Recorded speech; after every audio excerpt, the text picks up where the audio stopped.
Have you ever thought about where your produce comes from? Most grocery chains receive produce from various local and national farmers. In fact, there are about 3.4 million farmers in the United States today. But of that staggering number, only 45,000 are Black farmers. At the Better Buggy, we are a proud group of Atlanta-based Black-owned farmers, selling produce locally and nationwide. Our easy-to-navigate online platform makes it easy for you to make a one-time purchase or to simplify your life by subscribing to our weekly produce box. Whichever frequency you choose, you can order with confidence, knowing you'll receive 100% organic farm-fresh produce. If you're looking for a thoughtful gift for a loved one that they'd actually find useful, be sure to pop by our online store where you can snag a gift card your recipient can use to order their own produce and t-shirts. Ready to start supporting local Black-owned farms and making healthier food decisions? Visit thebetterbuggy.com now to start shopping. Ladies and gentlemen, since the beginning of the pandemic, over 3 million women have left the workforce. And now they're trying to get women back because there is a major worker shortage in America. You know, when they reopened the economy, I guess they did not anticipate so many people not coming back into the workforce. And that is exactly what's happening right now. So, you know, they're talking all rosy and upbeat and making us believe, oh, you know, we are now in a good place with, everything, and we're opening up the economy. We're not going to close. And businesses are reporting worker shortages to the point where they are struggling to even stay afloat with not enough qualified workers, and this problem will probably get worse. So this is NPR. Getting women back to work is key to a strong recovery, Labor Secretary says. So this is NPR, May 8th, 2021. Things Considered from NPR News. I'm Michelle Martin. We're going to begin today with a focus on jobs and the U.S. economy amid concerns that the road to full economic recovery from the pandemic may be steeper than anticipated. According to data released Friday by the Labor Department, U.S. employers added 266,000 jobs during the month of April. That is far fewer than analysts had been expecting, given other recent signs of recovery, such as business reopening, consumer spending increasing, and new unemployment claims falling. Joining us now to talk about all this is Labor Secretary Marty Walsh. Mr. Secretary, welcome. Thank you so much for talking to us. Thank you for having me today.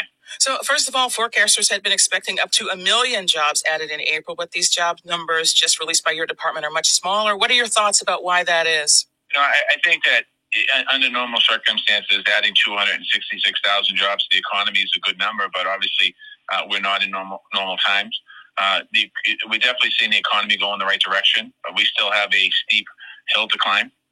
If you look at over the last 3 months, however, we've averaged over 500,000 jobs on average over the last 3 months. So we've added 1.5 million jobs. That shows good gain there as compared to the previous 3 months. Our economy is definitely recovering, but there are still millions of people in economic pain. So what do you think is holding employers back from adding more jobs? So it's the pandemic. I mean, there's no question about it. People are still recovering from the pandemic. There's still concerns as far as businesses, and one of the bright sides of this report. There's a bunch of bright sides of this report, but one of them was that we saw the leisure and hospitality industry grew immensely, and that includes restaurants. We also saw more people in the month of April looking for employment than the previous months. But we're still in the midst of the pandemic. We still have issues around childcare. We still have issues around vaccines. We still have issues around people getting the virus. So we still have a ways to go here. Well, let me just ask one more question about this. Are you at all concerned that this could be a jobless recovery? No, I don't believe that. People are going to go back to work, and people are going to get back to work. And the president has made it very clear with the American Rescue Plan about strengthening and getting this economy moving forward. And if you just, like I said, take the last 6 months, the first 3 months, we averaged 60,000 new jobs a month. You take the last 3 months, we've averaged over 500,000 in those 3 months. We are definitely moving in the right direction. Hospitality is opening in the different areas. We saw an increase in retail as well, in-person retail. But there's still lots of people still working from home or looking for employment.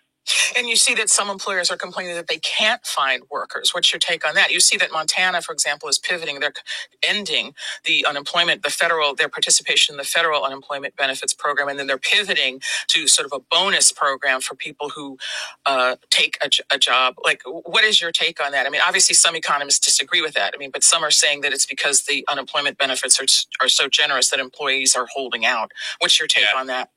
I don't like when people talk about generous unemployment benefits, because unemployment benefits are there to help people in very difficult, bad times. And many Americans have gone through very difficult, bad times for the last year. I think what we're seeing is that there are still major barriers to getting people back into the workforce. Childcare, lack of childcare, also schools, hybrid learning, in-person learning, and online learning. People worried about the virus. People about getting vaccinated, people that are caretakers. So there's still barriers there. I'm not saying that's the whole excuse, but the whole reason. But I was on a show earlier today, and they were talking about how some business leaders are saying there's 7 million jobs available and people don't want them. So in reality, what they're saying is, out of the 9+ million people that aren't working right now, 7 million would rather be on unemployment benefits. That's just not true. People want to be back in the workplace. People want to be back working. People want the benefits. With unemployment benefits, you don't get health care. You don't build your pension up. You don't build all of those programs that you need to move forward with it. So I think as we move forward here in the coming months, that conversation and that kind of way of thinking will not be discussed much longer. So, Mr. Secretary, it's Mother's Day weekend, so I hope you'll forgive me if I focus not just on mothers, but on women. As you know, women have been hit especially hard by the pandemic.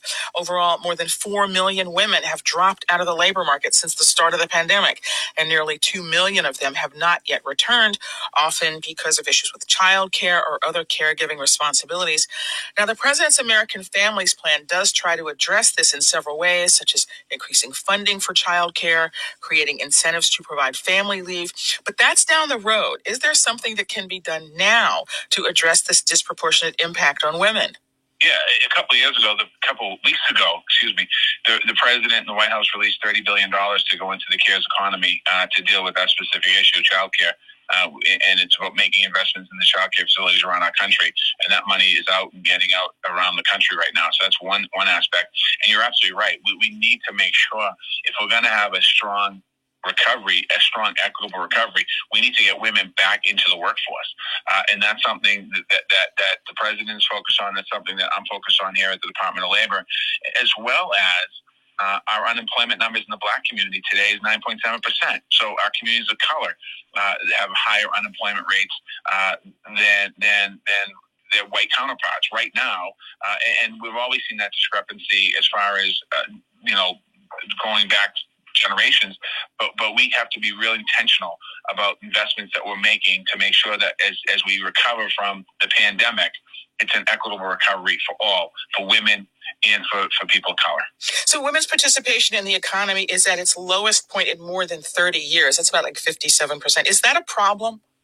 That's a big problem, and we need to make sure that women get into the economy, continue to get into the economy. I mean, in my previous job, I was mayor of the city of Boston, and 52% of the households in our city were led by women. And when you think about that, they're the primary earners in the family, and having women out of the workforce, it could be detrimental to our economy.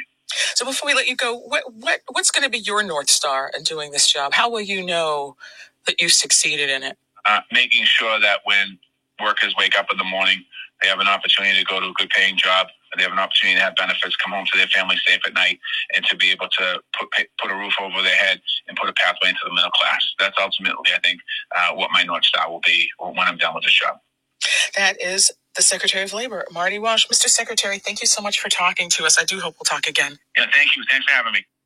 Yeah, you're going to be hearing from him a lot because schooling is still an issue, ladies and gentlemen, and many of you know it because you have your children at home.